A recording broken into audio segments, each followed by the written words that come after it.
ପିଲାମାନେ ଆମର ଭୂଗୋଳର ପ୍ରଥମ ପାଠଟି ସରିଯାଇଛି। ପ୍ରଥମ ଅଧ୍ୟାୟର ପ୍ରଥମ ପାଠଟି ସରିଛି ସମ୍ବଳ ତାର ବିକାଶ। ଏଇଟା ତ ଏଇଟା ହେଉଛି ଆମର ପ୍ରଥମ ଅଧ୍ୟାୟର ଦ୍ୱିତୀୟ ପାଠ, ଯେଉଁଟାକି ଭୂସମ୍ବଳ। ଆମେ ପ୍ରଥମ ପାଠରେ କ'ଣ ପଢ଼ିଲେ? ସମ୍ବଳର ପ୍ରକାର ଭେଦ ଆମେ ପଢ଼ିଛେ ମୁଖ୍ୟତଃ, ଯେଉଁଟା ବହୁତ ସାରା ଥିଲା। ବିଭିନ୍ନ ପ୍ରକାର ସମ୍ବଳ ଏବଂ କେଉଁ ଦୃଷ୍ଟିକୋଣରୁ ସମ୍ବଳକୁ କେତେ ଭାଗରେ ବିଭକ୍ତ କରାଯାଇଛି, ଏଗୁଡ଼ାକ ଆମେ ଜାଣିଥିଲେ। ଏବେ ଆମେ ଭୂସମ୍ବଳ ପଢ଼ିବା। ତ ଭୂସମ୍ବଳ ମାନେ ତମେ କହିଲେ କ'ଣ ବୁଝୁଛ? ଆମେ ଭୂମିକୁ ବୁଝୁଛ, ଏହା ତ? ବିଭିନ୍ନ ପ୍ରକାର ଭୂମିକୁ ବୁଝୁଛ, ଅର୍ଥାତ୍ ବିଭିନ୍ନ ପ୍ରକାର ଭୂମି ମାନେ ଚାରଣ ଭୂମି, ଗୋଚର ଭୂମି, ଏଗୁଡ଼ା ସବୁ କୃଷିଭୂମି। ଏମିତି ତାହେଲେ ଜାଣିଛ ଆମକୁ ପଢ଼ିବା। ହଉ ଠିକ୍ ଅଛି, ତାହେଲେ ଦେଖିବା ଆମେ ପ୍ରଥମେ କ'ଣ ଅଛି। ଆମେ ମାନେ ଭୂମି ଉପରେ ଆମେ କୋଉଠି ବାସ କରୁଛୁ? ଭୂମି ଉପରେ ବାସ କରୁଛୁ ତ ନା ନାଇଁ? ଆମେ ଝୁଲିକି ଅଛେ? ଭୂମି ଉପରେ ବାସ କରୁଛେ। ଆମର ସମସ୍ତ ପ୍ରକାର ସାମାଜିକ ଅର୍ଥନୈତିକ କାର୍ଯ୍ୟକଳାପ ଏହା ଉପରେ କାର୍ଯ୍ୟକାରୀ କରାଯାଇଥାଏ। ତାହେଲେ ସବୁ ପ୍ରକାର ସାମାଜିକ ଆଉ ଅର୍ଥନୈତିକ କାର୍ଯ୍ୟକଳାପ, ସାମାଜିକ କାର୍ଯ୍ୟକଳାପ କ'ଣ? ସମାଜରେ ଆମେ ବସବାସ କରୁଛୁ, ସମସ୍ତଙ୍କ ସହିତ ସମ୍ପର୍କ ରଖିକିରି ମାନେ କୋଅପରେସନ୍, ସାହାଯ୍ୟ, ସହଯୋଗ, ସହାନୁଭୂତି ସବୁ ପ୍ରକାର ରଖିକି ଆମେ ବଞ୍ଚୁଛେ। ଏଇଟା ତ ସାମାଜିକ ଜନଜୀବନ। ସାମାଜିକ ଜୀବନ ଖାଲି ଆମର ଅଛି ନା ପଶୁପକ୍ଷୀମାନଙ୍କର ବି ଅଛି? ପଶୁପକ୍ଷୀମାନେ ବି ସେମାନେ ବି ତାଙ୍କ ଜୀବନ ଧାରଣ କରୁଛନ୍ତି। ତ ଏଠି କିନ୍ତୁ ଆମର ଯେଉଁ ସାମାଜିକ ଅର୍ଥନୈତିକ କାର୍ଯ୍ୟକଳାପ, ଏଇଟା ପଶୁପକ୍ଷୀମାନଙ୍କର ଅର୍ଥନୈତିକ କାର୍ଯ୍ୟକଳାପ କିଛି ଅଛି କି? ମୁଖ୍ୟତଃ ମନୁଷ୍ୟମାନଙ୍କର ସାମାଜିକ ଆଉ ଅର୍ଥନୈତିକ କାର୍ଯ୍ୟକଳାପ ବିଷୟରେ। ଅର୍ଥନୈତିକ କାର୍ଯ୍ୟକଳାପ ମାନେ କ'ଣ? ଆମେ କେମିତି ରୋଜଗାରକ୍ଷମ ହେବା, ରୋଜଗାର କରିବା, କେମିତି ଆମର ଇନଭେଷ୍ଟମେଣ୍ଟ କରିବା, ମାନେ ଉତ୍ପାଦନ, ବିଭିନ୍ନ ପ୍ରକାର ଦ୍ରବ୍ୟ ଆଉ ସେବାକୁ କେମିତି ଉତ୍ପାଦନ କରିବା, ତାର କେମିତି ବ୍ୟବହାର କରିବା, ତାର ସଞ୍ଚୟ କେମିତି କରିବା, ତା ରିଲେଟେଡ୍ ଯେତେକ କାର୍ଯ୍ୟ ବା ଅର୍ଥ ସହିତ ଜଡ଼ିତ ଯେତେକ ଆମର କାର୍ଯ୍ୟକ୍ରମ ରହୁଛି ବା କାର୍ଯ୍ୟକଳାପ ରହୁଛି, ବ୍ୟବସ୍ଥା ରହୁଛି, ଆମେ ତାକୁ ଅର୍ଥନୈତିକ କାର୍ଯ୍ୟକଳାପ କହିଥାଉ। ମାନେ ଗୋଟେ ଯଦି ପୁରା ସଂକ୍ଷିପ୍ତ ଧାରଣା, ମାନେ ସାଧାରଣ ଅର୍ଥରେ, ସାଧାରଣ ଭାଷାରେ ଯଦି ଆମେ କହିବା, ତ ସାମାଜିକ ଅର୍ଥନୈତିକ କାର୍ଯ୍ୟକଳାପ ଆମେ ଭୂମି ଉପରେ କରିଥାଉ। ଆକୁ ଅଧିକ ବୁଝେଇବା, ଏକ୍ସପ୍ଲେନ୍ କରିବା କିଛି ଆବଶ୍ୟକ ନାହିଁ, ବହୁତ ସହଜ ଜିନିଷ। ବିଭିନ୍ନ ଆବଶ୍ୟକତା ପୂରଣ କରିବା ପାଇଁ ଆମେ ମଧ୍ୟ ଭୂମିକି ବ୍ୟବହାର କରିଥାଉ। ଭୂମି ଯଦି ନଥାନ୍ତା ତାହେଲେ ଆମେମାନେ ଆମମାନଙ୍କର ଆବଶ୍ୟକତା ଯେଉଁ ନିହାତି ଯେଉଁଟା ଆମର ଜୀବନ ଧାରଣ କରିବା ପାଇଁ ଆବଶ୍ୟକତା ରହୁଛି,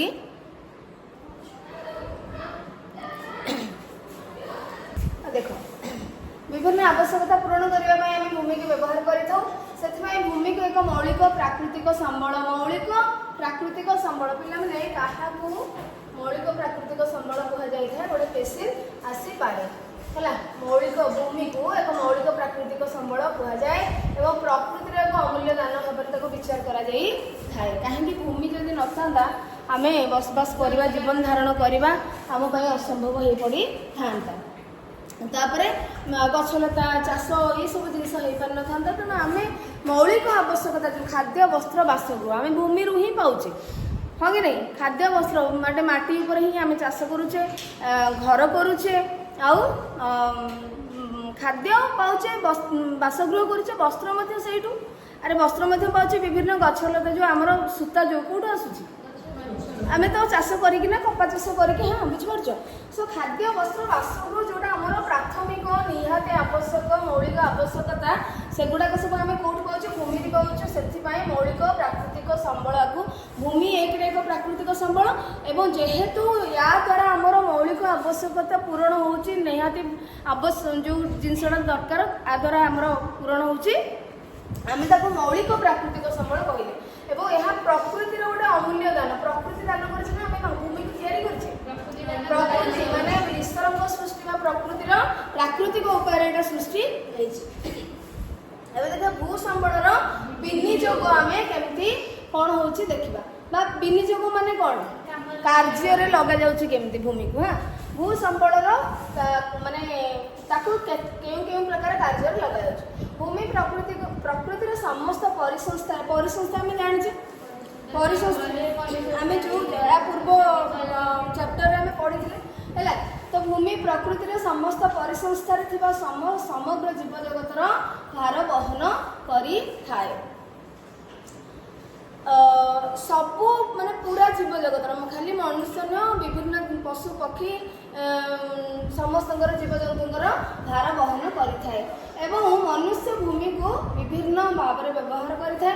ସେଗୁଡ଼ିକ କ'ଣ କ'ଣ ନା ମନୁଷ୍ୟକୁ ତାହେଲେ କ'ଣ କ'ଣ ତମେ ପିଲାମାନେ ଏଠି 3-4 ମାର୍କରେ ପଢ଼ିପାରେ ଭୂ ସମ୍ବଳର ବିନିଯୋଗ ସମ୍ପର୍କରେ କିଛି ଉଲ୍ଲେଖ କର। 4 ମାର୍କ ପଡ଼ିଲା ତମେ 5-6ଟି ପଏଣ୍ଟ ଲେଖିବ ଏବଂ ଭୂମି ଉପରେ କିଛି ଇଣ୍ଟ୍ରୋଡକ୍ସନ୍ ଫାର୍ଷ୍ଟ ଲେଖିବ ତାପରେ ଦେଇକିରି ପଏଣ୍ଟ ଲେଖିବ। ସିଧା ଭୂମି ଭୂ ସମ୍ବଳର ବିନିଯୋଗ କହିକିନା ଲେଖିକି ଏଗୁଡ଼ାକ ଲେଖି ଦେବ ନାହିଁ। ତେଣୁ ପ୍ରଥମେ ଭୂମି ସମ୍ପର୍କରେ ଟିକେ କିଛି ଲେଖିବ। ଏଥିରୁ ଗୋଟେ ଦୁଇଟା ଭଲ ଇଏ ମାନେ ବାହାର କରି ପଏଣ୍ଟ ବାହାର କରିକି କିଛି ଲେଖିବ ତାପରେ ଗୋଟେ ପଏଣ୍ଟ ଦେବ ଭୂ ସମ୍ବଳର ବିନିଯୋଗ। ତ ଏଠି ଏଇଭଳିଆ ଲେଖିବ ଯେମିତି ତମର ବହିରେ ଲେଖା ହେଇଛି ସେଭଳି ଗୋଟେ ଷ୍ଟେପ୍ ବାଇ ଷ୍ଟେପ୍ ଯିବ ହେଲା। ତାହେଲେ କ'ଣ କ'ଣ ବିନିଯୋଗ ବା କେଉଁ କେଉଁ କାର୍ଯ୍ୟରେ ଆସିଥାଏ? ଏହା ମନୁଷ୍ୟକୁ ଖାଦ୍ୟ ବସ୍ତ୍ର ବାସଗୃହ ଯୋଗାଇଥାଏ। ଭୂମିରେ ବିଭିନ୍ନ ପ୍ରକାର କୃଷି କାର୍ଯ୍ୟ କରାଯାଇଥାଏ। ଖାଦ୍ୟଶସ୍ୟ ଉତ୍ପାଦନ କରାଯାଇଥାଏ। ଗ୍ରାମ ସହର ବିଭିନ୍ନ ଶିଳ୍ପକେନ୍ଦ୍ର ଶିକ୍ଷା ସ୍ୱାସ୍ଥ୍ୟ ବଜାର ପ୍ରଶାସନିକ ଅନୁଷ୍ଠାନ ଇତ୍ୟାଦି ସ୍ଥାପିତ ହୋଇଥାଏ। ଆମେ ଯାହା ବି ସ୍କୁଲ ଆମର ହେଇଛି କଲେଜ ହେଇଛି ହସ୍ପିଟାଲ ହେଇଛି ରାସ୍ତାଘାଟ ହେଉଛି ବା ବିଭିନ୍ନ ଶିଳ୍ପ ଅନୁଷ୍ଠାନ ତିଆରି ହେଉଛି ସ୍ୱାସ୍ଥ୍ୟ ଅନୁଷ୍ଠାନ ତିଆରି ହେଉଛି ସହରୀକରଣ ହେଲା ଗାଁର ଉନ୍ନତି ହେଲା ସବୁ କେଉଁଠି ହେଉଛି ଭୂମି ଉପରେ ହିଁ ତ ହେଉଛି। ବିଭିନ୍ନ ପ୍ରକାର ରାସ୍ତାଘାଟ ରେଳପଥ ଉଡ଼ାଜାହାଜ ସିନା ଉଡ଼ିକି ପଳାଉଛି କିନ୍ତୁ କେଉଁଠୁ ଷ୍ଟାର୍ଟ କରୁଛି ଉଡ଼ାଜାହାଜ ପଡ଼ିଆରୁ ସାମୁଦ୍ରିକ ବନ୍ଦର ନଦୀ ବନ୍ଦର କେନାଲ ଇତ୍ୟାଦି ପରିବହନ ମାଧ୍ୟମ ମଧ୍ୟ ଅର୍ଥାତ୍ ଯାତାୟାତ ଯୋଗାଯୋଗ କରିବା ପାଇଁ ମଧ୍ୟ ଆମର ଭୂମିର ଆବଶ୍ୟକତା ନିହାତି ଭାବରେ ପଡ଼ୁଛି।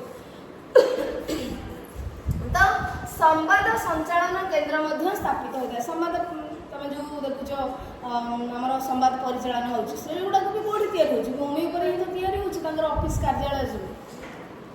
ଏବଂ ଭୂମିର ଉପରି ଭାଗରୁ ଓ ଅଭ୍ୟନ୍ତରରୁ ବିଭିନ୍ନ ପ୍ରକାର ଆଉ କ'ଣ ଆମେ କରୁଛୁ ଖଣିଜ ଦ୍ରବ୍ୟ ଆମେ ଉପରି ଭାଗରୁ ମଧ୍ୟ କିଛି ଭୂମିର ଉପର ସ୍ତରରେ ମଧ୍ୟ କିଛି ପାଉଛେ ଖଣିଜ ପଦାର୍ଥ ଆଉ ଭିତରୁ ମଧ୍ୟ ଉତ୍ତୋଳନ କରିକି କିଛି ଖଣିଜ ଦ୍ରବ୍ୟ ଉତ୍ତୋଳନ କରିକି କଞ୍ଚାମାଲ ଭାବରେ ଶିଳ୍ପ କେନ୍ଦ୍ରମାନଙ୍କୁ ଯୋଗାଇ ଦିଆଯାଉଛି। ଉପରି ଭାଗରୁ ଆମେ ପଥର ପାଉନେ ମୃତ୍ତିକା ବି ପାଉଛେ ବିଭିନ୍ନ କାର୍ଯ୍ୟରେ ଲଗାଉଛେ ହେଲା।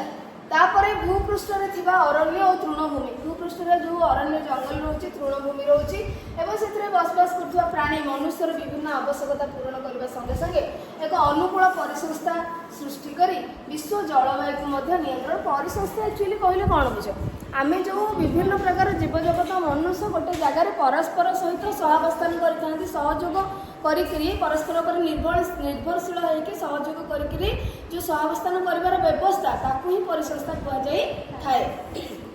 ତେଣୁ ସେ ପରିସଂସ୍ଥା କହିଲା ମାନେ କ'ଣ ଯେଉଁ ବ୍ୟବସ୍ଥା ହେଇଛି ଆମେ ବଞ୍ଚିବା ପାଇଁ ଯେଉଁ ପରିବେଶ ଭିତରେ ପାରିପାର୍ଶ୍ୱିକ ବ୍ୟବସ୍ଥା ଯେଉଁଟା ହେଇଛି କହିବାକୁ ଗଲେ ତେଣୁ ସେଠି ଯଦି ଆମର ମାନେ ଆମେ ବଞ୍ଚିବା ଅନୁକୂଳ ଯଦି ନ ହେବ ତାହେଲେ ଆମେ ବଞ୍ଚିପାରିବା କି ଜୀବନ ଧାରଣ କରିପାରିବା କି ବା ବିଭିନ୍ନ ପଶୁପକ୍ଷୀ ଜୀବଜନ୍ତୁ ଗଛଲତା ବଞ୍ଚିପାରିବେ କି ବଞ୍ଚିପାରିବେ ନାହିଁ।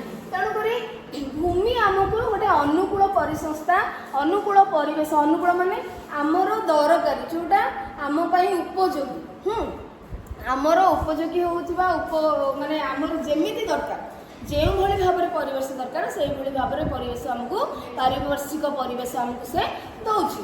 ତେଣୁ ଭୂମି ଭୂପୃଷ୍ଠରେ ଥିବା ଅରଣ୍ୟ ତୃଣଭୂମି ଏବଂ ସେଥିରେ ଯେଉଁ ବସବାସ କରୁଛନ୍ତି ପ୍ରାଣୀ ଜୀବଜନ୍ତୁ ସେମାନେ କ'ଣ କରୁଛନ୍ତି ମନୁଷ୍ୟର ଅର୍ଥାତ୍ ଆମମାନଙ୍କର ବିଭିନ୍ନ ଆବଶ୍ୟକତା ପୂରଣ କରୁଛନ୍ତି ତା ସହିତ ଗୋଟେ ପରିବେଶ ଅନୁକୂଳ ପରିବେଶ ପରିସଂସ୍ଥା ସୃଷ୍ଟି କରୁଛନ୍ତି ଯାହାକି ଜଳବାୟୁକୁ ମଧ୍ୟ ବିଶ୍ୱର ଜଳବାୟୁକୁ ମଧ୍ୟ କ'ଣ କରି ବାଲାନ୍ସ କରିକିରି ରଖୁଛି ଭାରସାମ୍ୟ ତାର ଜଳବାୟୁର ଭାରସାମ୍ୟ ରଖୁଛି କଣ୍ଟ୍ରୋଲ କରିକିରି ରଖୁଛି ଅତ୍ୟଧିକ ଖରାପ କରୁନି ମାନେ ଖରାପ ଅତ୍ୟଧିକ ଜଳବାୟୁକୁ ଖରାପ କରିବାରୁ ସେ ତାକୁ କଣ୍ଟ୍ରୋଲ କରିକିରି ରଖୁଛି ହେଲା।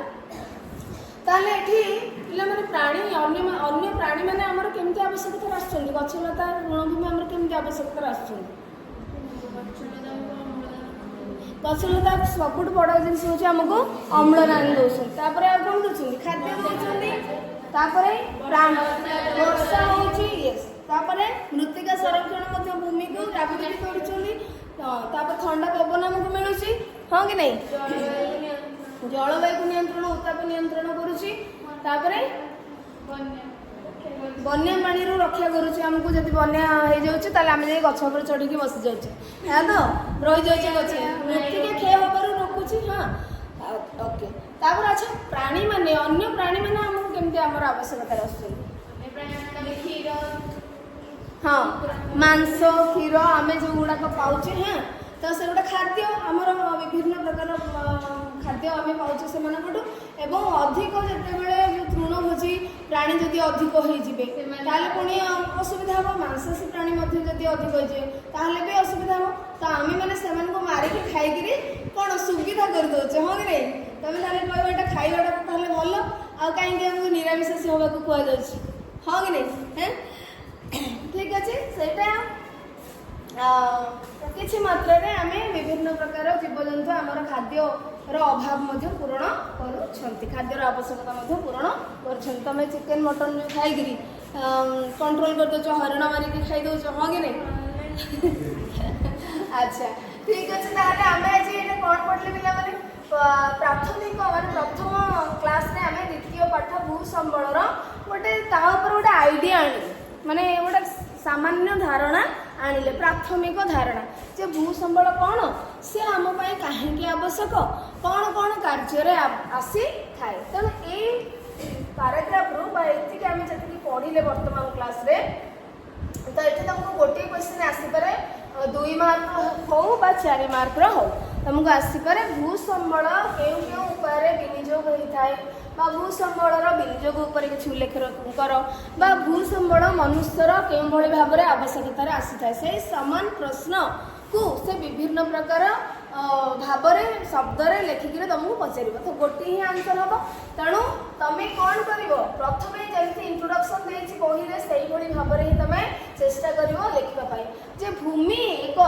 प्रकृतिर अमूल्य दान और यह एक मौलिक प्राकृतिक संबल कारण यह आमर विभिन्न मौलिक आवश्यकता को पूरण करी थाए निज भाषा लिखो से पूरा एकदम बही जहाँ थुआई से थोदेवनी आम मैंने भूमि पर आवश्यकता टी मॉडिफाई करके लिखो निज भाषा हाँ भूमि प्रकृतिर एक अमूल्य दान एवं यह आमर बा मनुष्य समाजर विभिन्न मौलिक आवश्यकता को पूरण करुथिबारु एहाको एक मौलिक प्राकृतिक संबल भाव में विवेचना करा जाइअछि एवं यहाँ आम मैंने आमर जीवन धारण करने सहित विभिन्न सामाजिक और अर्थनैतिक कार्यकलाप को संपादन करमती लिखिकी भूसंबल को आम विभिन्न प्रकार भाव में विनियोग कर भूसंबल आमर विभिन्न कार्य आसीपर जथा जथा देकरी बा भूसंबलर विनियोग गोटे पॉइंट लिख माने ये गोटे हेडिंग लिख ये सबुतक पॉइंट गुड़ाक लिख हेले तुमको 4 ରୁ 4 मिल आ भूसंबलर विनियोग सीधा थोदेव 4 मार्क मैं 4टा पॉइंट सेमती हेले पिला माने गोटे सिंपल माने तुमर निजर क्रिएटिविटी किसी जना पड़ो ना तो देख आम माने कौन पढ़ुचे सहित क्वेश्चन आंसर तुम केमती कर कहूँ से भाव में तुम मन रख केमती क्वेश्चन पढ़ले कौन कर तुम आंसर टी यूनिक आसो आउ मार्क इम्प्रेसिव हम है तो नेक्स्ट आमर अच्छी भारतर अवस्थिति तो भारतर अवस्थिति को आम देखा पढ़ा आम नेक्स्ट क्लास है।